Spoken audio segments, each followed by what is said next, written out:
Now our next speaker, while he's setting up, is Dr. Kent Wallace.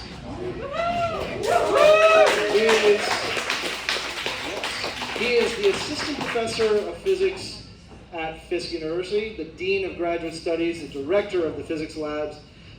His bread and butter is rocketry and astronomy education. He's also the primary investigator of the Fisk Altitude Achievement Missile Team. Is that right? Okay, awesome. His favorite drinks, now it varies. As a shot, a Jägermeister. A beer, Miller Lite. And if you want to get really classy, an old fashioned. Now, an embarrassing fact about it is he went to see Yanni in a concert when they came here in Nashville. Yes, I like that. I like Backstreet Boys. What are you going to say? I noticed that the laptop went out of presentation mode. Could you just kick that in there and we can get started? Hello, everyone. Funny, I just went to put the power in the laptop and then the thing went away. So, great start. Black hole. Right, black hole. The remnants of your black hole is still from your presentation, sucked up mine.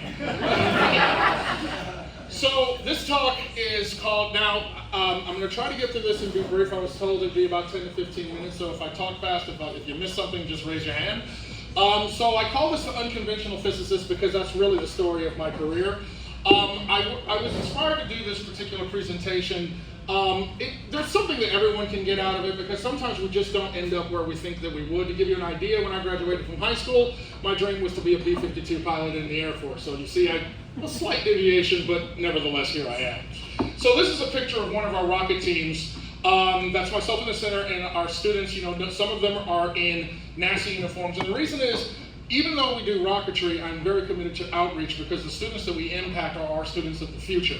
And representation is everything. And when the underrepresented minority schools that we go into, and they see students like this doing the profession of things that they normally associate with white males, it does a lot to inspire those kids. Because some of the students that I've done outreach with in the early part of my career actually were students at Fisk later and got on the rocket team years later. Now, the past and the present. I think about the position that I have at Fisk University in a very historic context. What we have here on the right, your left, my right, my left, that guy, that's Dr. Edward Boucher. And if you're not familiar with him, he is the first black to get a PhD in the United States, and it turned out that PhD was in physics. So the next gentleman is Dr. Elmer Imes, was the second black to get a PhD in physics. Dr. Boucher did his at Harvard, and Dr. Imes did his at the University of Michigan. Interestingly enough, historically now, the University of Michigan commemorated Dr. Imes with a memorial sculpture for his contributions to infrared spectroscopy, and they made an identical sculpture which was just installed at Fisk 2 weeks ago. Now, I myself, why am I in this picture with these greats? Well, you've heard the phrase that I stand on the shoulder of giants, because Dr. Imes was a graduate of Fisk University, went back and founded the physics department of Fisk University, and was its first department chair. So whenever I show up to work every day, I realize that I come to work in the lineage of the second black to get a PhD in physics and the founder of the very department that I work in, rather. This is a list of the department chairs at Fisk University after Dr. Imes. I'm not going through all of them, but the two that I really would like to point out. Dr. Rutherford Atkins went on to become the dean of our College of Natural Science and Mathematics, a town they called a division director, but he went on to be the president of Fisk University. The following dean, the following department chair, George Neely, went on to become the dean, it was dean of students at that time. It's now currently called the provost of the university. And so you go through these other gentlemen. The person who brought me in as a graduate student was Dr. Eugene Collins, who went on to be the Dean of Natural Science and Mathematics.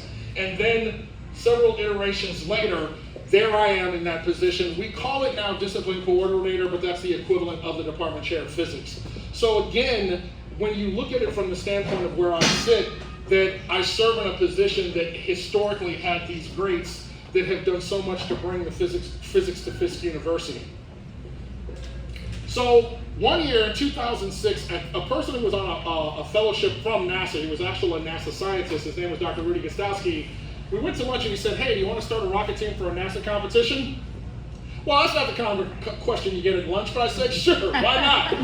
And who knew that this would be such a definitive event in my life, because that event led to us forming a rocket team where we competed in this competition. It's known as USLI, or University Student Launch Initiative, and it gave our students an opportunity to compete with other universities in rocketry.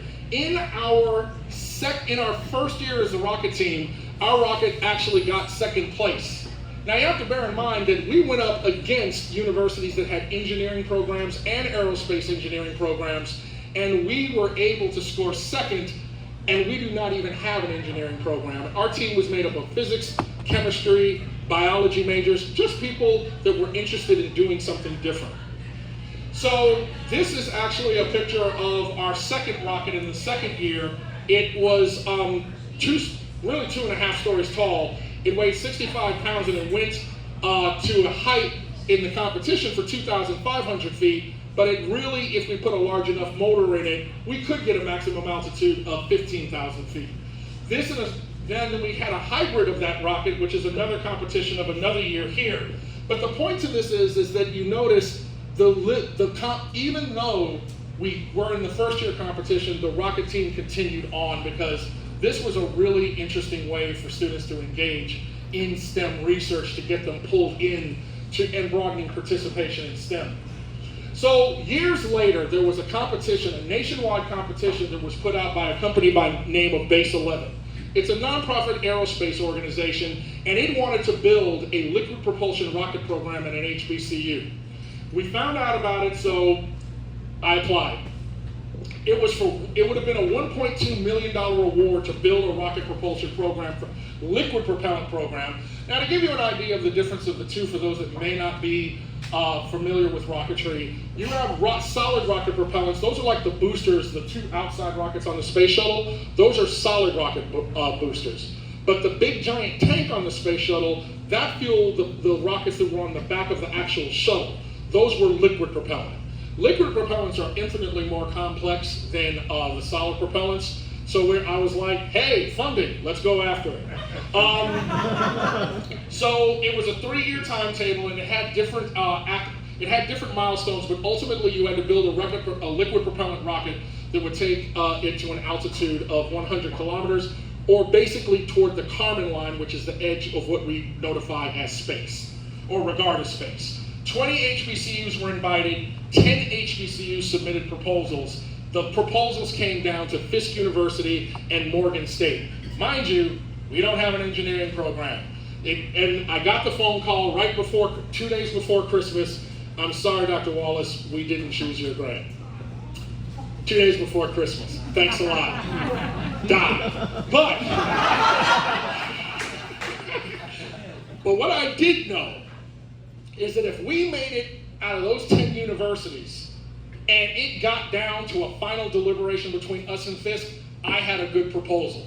And I knew I'm gonna get that money from somewhere else.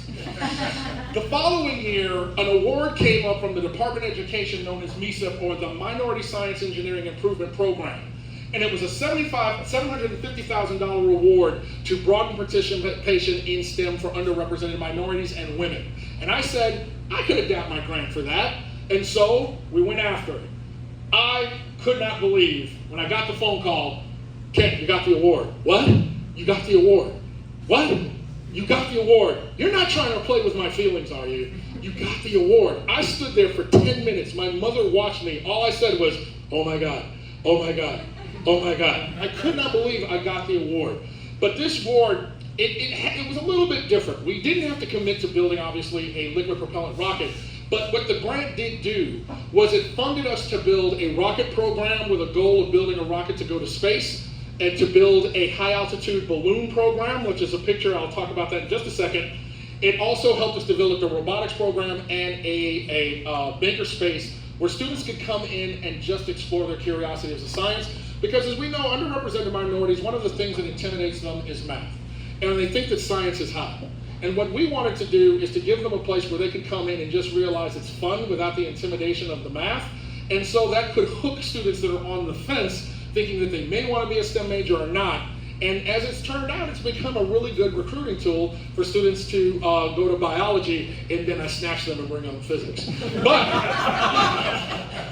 now, just this past year, in the second year of our grant, a challenge came up with NASA called the Nationwide Eclipse Balloon Challenge.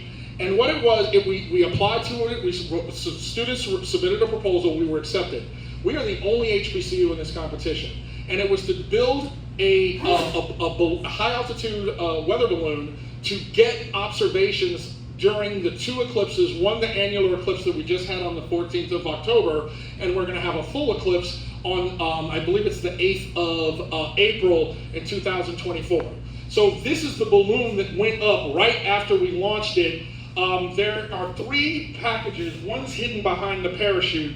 This is another package, and then we have a high definition camera because we were trying to get the shadow of the eclipse as it passes over the United States. We had to drive the students down to, Utopia, Texas, which is 2,100 miles away, so it was really over a 2,000-mile trip.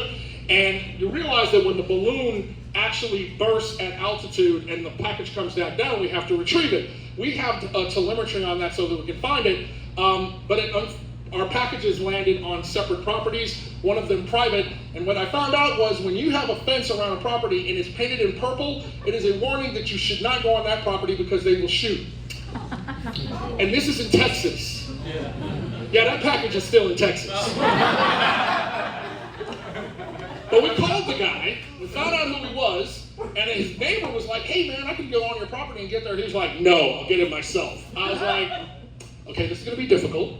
So we're in negotiations of getting our package back. But one of our other packages, I don't know where it's separated. We're gonna have to get the data back so that we can actually analyze it. But one landed on a much friendlier person's property, and we're in negotiations of going down there to get that package back as well. But hey, STEM. So anyway, now, talking about the historic context, who knows, does anyone recognize this picture? Who do you recognize? Tell me about it. Einstein teaching at an HBCU? Yes, it is Einstein teaching at Lincoln University, which was the first HBCU, by the way, Lincoln, Pennsylvania. Now, why this is groundbreaking is because people don't realize Einstein was a civil rights activist. See, my standpoint in education is I think of us as educators as perception changers, because the more information people get, the way they see things changes. And what this does, I use this as an example because what he did, the reason why he spoke there, a lot of people don't know, but in the biographies of Albert Einstein we found, he didn't like giving lectures anywhere but at Princeton where he worked. So when people thought that black people were not smart enough to be physics majors, he's like, I'll show you one. He went and lectured at Lincoln. Imagine the statement that made, that there were students there that could comprehend his lecture. It was one of those things that nudged the needle a little bit forward to change the perception that people of color could be participants in this area that we call physics. Now, perception is the act of faculty or perceiving and apprehending. So the way you see, basically, one's perception is one reality. So when you really think about the world, when people think of something some way, you have to do things to change their perception, because then that changes the way they believe the world is. So I'm going to give you an example of that. I'm about to change your perception for life. So who would you think, who's that gentleman right there? I know he's rather handsome and everything. Does he recognize him? That's me. Anything about it you notice? Anything out of the ordinary, or is it just common and normal to you? Kilt. Wearing a kilt. Now, some people might think, wow, an African American wearing a kilt. Explain that. Well, let's understand. When I was working on my doctorate, I actually had done some studies over in Europe, and one of the places I was in Glasgow, Scotland. So, be it my last name Wallace, I wanted a kilt. I've always wanted a kilt. So I got it in the name of, that is the tartan or the pattern of Wallace, right out of Glasgow. So, went over, what are you going to do on a Friday night? I went down to Centennial Park and took a picture. But that might seem a little odd to you. But depending on your life's experiences, you may have seen an African American with a kilt before. And if you had, that would not be such an odd sight. So if you've never seen it before, now I have changed your lenses on life such that if you see one, it will not be so odd to you. You're welcome. Now, a little quick question. Now, for my graduate students who've seen my talks before, we're only going to do this slide, but don't ruin it for everybody else. Tell me what you see in this picture. Do you see anything? Alligator. I see an alligator. Oh, okay. I think right there. Yeah. What else do you see? Iguana on the left. An iguana? Right there? Okay. Anything else? Monkey? Like where? Here? Did anyone see all of them? Did you all see them initially, or did you start seeing them when you heard someone else say it? When you heard someone else say it, you might have seen the other thing. Okay, your perception changed when you got more information. The power of this, and I like to use this philosophy in teaching students, is once you're able to see the multiple images, you can never unsee them. And when we have underrepresented minorities that may have stereotype threat, which is where you have taken on the negative thoughts about yourself because of society projecting them upon you, when you have those images and it prevents you from excelling in academia, once we can show you what your abilities are, you can never unsee them. We are about changing the perceptions. All of it, regardless, and it doesn't even have to be about you having deficiencies in math. You as graduate students here, we are changing your perceptions because every discovery that you make, every paper that you publish, you are now discovering that you are going to be a participant and a leader in STEM. We are changing the perceptions of yourself. And once you see that in you, you can never unsee it.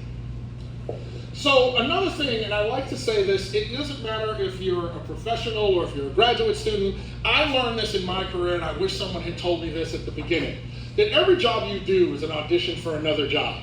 Because where I have been in this career, I didn't apply for probably any job that I had. It was the work that I had done. Someone saw that, hey, would you be interested in doing this? And I want to give you an example of that. Years ago, someone asked Kelly Holly Bockelman to give a talk for Lipscomb University, an astronomy talk for their honors class. She couldn't do it, and she called me and said, could you give the talk? And I said, sure. So I did a talk on certain areas of astronomy. And I just got to tell you, this is me, and this is my presentation. When you see your presentation that big, oh yeah, you're just like, yeah, I'm the man. But I would never have had that opportunity if it wasn't for Kelly, and Kelly felt that I could do it based on the work that I had done with her. And I use that as an example, is that you never know where your career will take you, because the work that you put out there, people will see it, and then the next thing you know, rather than you applying to someplace and hoping you get in, you're going to end up with having opportunities that are presented to you. Very quickly, I want to say, so we did a science show where we brought in teachers and their exceptional students, and we put it up on the internet because we wanted to give teachers credit for working with exceptional students, because we feel like teachers just don't get enough credit for producing our next generation of scientists. Here, and I wanted to use this example, I was asked to come to this school to speak because of someone observing me speaking somewhere else. And I'm basically the discount version of Neil deGrasse Tyson. So this school is Millbury, in Millbury, Massachusetts. And it's a 95% white school. But what I wanted to point out was, I spoke at this school, it was an incredible experience, and they asked me to come back a second year. I walked into the cafeteria, they said, do you want to eat with the faculty? And I said, no, I'd like to eat in the cafe with the kids. I walked in, I heard someone yell, that's him! And they all stood up and gave me a standing ovation. And in that moment, it was so powerful because those kids were so inspired, not because I was a basketball player, not because I was an actor or a rapper. They knew me because I was a scientist. And that was the thing that let me know that you can make STEM exciting to the point that you can make rock star status as scientists. And I knew, okay, this is probably what I need to be doing. Now, never miss an opportunity to blow a kid's mind. So my hobby is aviation, and I built a flight simulator in my house. Some people tell me that's why I'm not married, but never mind. There was a young man that those teachers said, I really want you to meet him. He loves aviation, and I think you would inspire him. So I brought my tablet over, and I showed him a picture of my flight simulator, and someone caught the moment he saw it. That look said it all. And he wanted to grow up to be a pilot. And so it's little situations that are lost upon people, but every time we interact, we have the opportunity to inspire someone to change the trajectory of their life. Now I'm almost at the end of the talk, so I'm trying to get to this. Now, someone, to this day I don't know who it was, asked recommended me to serve on the National Academy of Science. And so one woman from the National Academy of Science called me to ask my feelings about basically my manifesto of science and education. And by the end of the conversation, I realized this was actually an interview.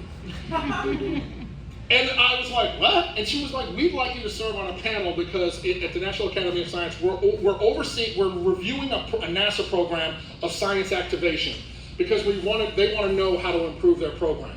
So I served on this panel, and it was a little intimidating on the first day. I was the only African-American male on the panel. I was the only representative from an HBCU. And I'm listening to the people give their credentials around the table, and they're just these incredible names from these large research-one institutions. There was even an astrophysicist from Princeton there, and I was like, why am I here? But I realized why I was here. Long story short, aside from my passion of broadening participation in STEM, it was an opportunity to speak truth to power.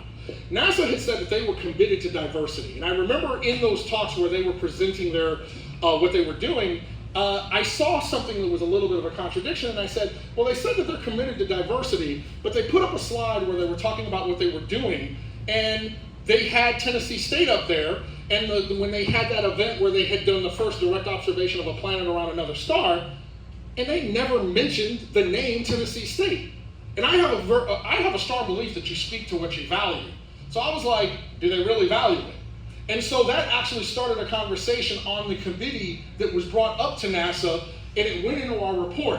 Now, these are all of science activation, scientists and engineers. It's like 160 of them. It was just an incredible meeting, but it's a little intimidating when you come from a small HBCU like Fisk. But I was asked to sit on the panel where all of them got to ask us, why the hell did you say this about us? Because some things we thought they could do better. There were some things that they were doing great. But after 20 minutes, it was an hour discussion. After 20 minutes, they were talking about the different things in the report. But the chapter that I was asked to deal with was diversity and equity and inclusion. And they didn't bring anything up about chapter 4. So I just said in the middle, like at 30 minutes, I just said, hey, look, I don't mean to, I'm not calling anybody out, but you guys said that diversity, equity, and inclusion is important to you. But we've been here for 30 minutes, and it's an hour talk, and no one's talked about chapter 4. Just thought I'd bring that up. And I was pretty much done with it. 2 questions later, they started talking about diversity, equity, and inclusion. And that was the rest of the discussion. And in that moment, I realized sometimes we think that leadership is like bringing out these boisterous, broad strokes and commands.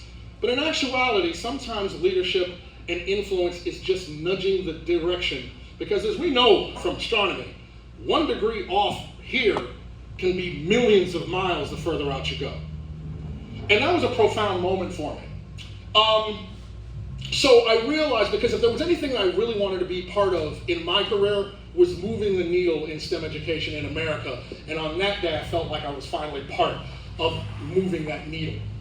So I want to end this talk just showing you a little bit of the students, which is why we all do what we do. We're researchers, but we're training our graduate students to be the next generation of researchers. We're training our undergraduates to be graduates. And so, though I don't know how to do it using this thing, I'm going to try to get the video to play. And after that, I will open it up for questions. Let's see if I can do this. Oh, okay. Thank you. Oh, did I do that myself? Never mind. There should be sound here, but it's okay that there's not. This was just us being interviewed by NASA, and the students were talking about their rocket that we had launched. We did not get to the target altitude of 1 mile, but we were able to launch it successfully amongst other universities. I think there were 56 universities in that competition. And imagine how powerful our students felt that they were out there with engineering programs. Little known is that the university, it's Colorado State, has a huge propulsion program. University of Montana, or is it Montana State, has a propulsion program. And so they were able to interact with these large universities. Vanderbilt was a competitor in this. Interesting thing, we won the second year. Vanderbilt was in that competition in the first year. Their rocket blew up on the table. The second year, their rocket blew up on ascent. Now, the third year, they won it, and they probably won more than any other single university. But my point is that it is not necessarily the Goliath that demonstrate success. Sometimes it's David. And we have a really good relationship with their program. They were very helpful in our second year. They helped us because something was wrong with our rocket before we put it on the launch pad. So with all of that being said, this is just a little look into my journey that led to me becoming the dean of the graduate school. And why that is important is with our bridge program, I am committed for the students that come to Fisk University being successful. And it does not matter necessarily whether they are a minority representative or they are from a more populous demographic. The fact of the matter is, every encounter that we have, we set the standard that we can all be participants and we can change people's perception. Thank you very much, everyone.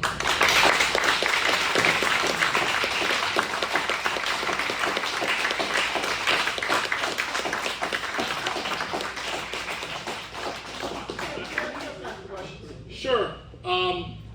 If there are any, I'd be happy. Oh, that's our rocket launcher. I think it went to 2,400 feet, so short of a mile, but it did come back successfully, and it didn't get lost in the woods, which is another good thing. Yes? I was just wondering, are there opportunities for members of the public to watch any of these launches? Yes, USLI actually makes it a public event. The USLI does their competition at Bragg's Farm, just outside of Huntsville, Alabama. So on the day of the competition, they encourage the public to come out to watch these. So check out the NASA site, look up USLI. You will see the date of the competition, and you can drive out to see them. Now for the balloon challenge is a little more broad. In fact, the universities choose where they want to launch their balloons. So because of the path going through Texas, we wanted to go down to Texas because there was another university down there that had more experience with balloons, so we wanted to be near them. In the next eclipse, there's actually a point where the two paths, the previous eclipse and the next eclipse, they cross. And so we're going to go to that point, or we're going to go to Missouri, in southern Missouri, and watch and do the balloon there. So it just depends on which thing of what launch you ever want to observe. Any other questions? Yes? Forgive me if you already mentioned it. For the balloon challenge, you had two different packages, one being a camera. The other, what were y'all? That was we had different levels of telemetry, and so one package had it's a device that allowed you to broadcast your signal for live streaming, because I didn't show the picture, but we actually live streamed the cameras from the balloon when we launched, and we did it as long as we could keep a tracking signal. So that was one package, and then the other package had it was a different tracking system, so we had redundancy so that we could always know that if it's separated, we'd still be able to find the components. I didn't think to put it in here, and I knew I had a limited amount of time. I could have shown you at least the data that we took back of its track, because that tracking we actually could follow on our phones from an app. But it landed about 2 miles away. After it got to an altitude of 96,000 feet, the balloon burst, it came down on parachute, somewhere it separated, but it landed about 2 miles away from where we launched it. Other questions? Okay, I'm gonna ask Kelly or anybody, could you just take a picture of me standing here so I can show it to my mom? Because she never gets to see what I'm doing. And she's one of those moms that's like, you know, you send the picture and she sends it to every friend that she has. Just, you didn't get a picture, Kent? And I'll be like, oh, I'm so remiss if I didn't say this. So my version kid, I have a dog, and he is named Boucher. Yes. Less a question and more of a comment. As a professional pilot for a minor airline, I want to, I guess, compliment your ability to inspire that kid that was interested in aviation and wanted to grow up to be a pilot. So I greatly appreciate that. And if I'd had time, I would love to share with you that we had a youth group come into the laboratory that we built with the grant. We built a flight simulator in there. So the idea was, if you put it there, people can't aspire to be in aviation, a pilot, if they never thought about or engage in it. So this group of African-American young ladies came in. They were like 6th to 8th grade, and they came in from Alabama. And we said, try out the simulator. So I gave them a landing challenge. it was literally the most popular activity of the students. We did robotics and all stuff, and literally students stayed on that simulator because they wanted to stick the landing. I had them try to land a single engine generation aircraft in Nice, France. I mean, you gotta be exotic. But thank you for that, I really appreciate it. Any others? Well, I really want to thank you. It is an honor to be here. You're going to have to forgive me that I cannot stay entirely late because I got to get home to walk Boucher. And the graduate students would also be pissed off if I didn't mention I also have a cat. He's named Cat. I didn't give him a name. And Boucher gives him hell because Boucher was like, I was here first. Thank you very much, everybody.